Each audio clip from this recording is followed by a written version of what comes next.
Bago nga pala ako mag-gym ay nagpe-prepare muna ako ng pre-workout meal ko. Mas maganda kasi na may sapat kang energy kapag nag-workout ka. Kaya ito ay hinanda ko ng itlog pati ang corn tuna at paglalagay na rin ako dyan ng canola oil. After nyan ay ginisa ko na yung corn tuna at nilagay ko na yung itlog. Tapos ay hinalo-halo lang natin yan.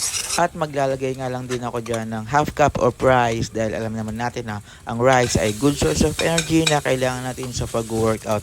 Nilagyan ko lang to ng seasoning para sa pampalasa. Minekos-mekos lang hanggang sa maluto na tapos kainan time na. Pero bago nga pala ako kumain ay nagtimpla nga muna ako ng black coffee. Nag-add lang din ako dyan ng konting sugar para mayroong lasa. Iba talaga kapag tumatanda na umiiwas na tayo sa mga pagkain na may high content of sugar. Dito nga pala ako kumakain sa working station ko habang nanonood ako ng other workout tips or news habang ini-enjoy ko ang aking fried rice with egg and corn tuna. Ganito nga pala yung preparation ko before ako mag-workout. After niya maliligo na ako, magbibihes at pupunta na ng gym. So hanggang dito na lang yung video natin. Thank you for watching. Bye. God bless.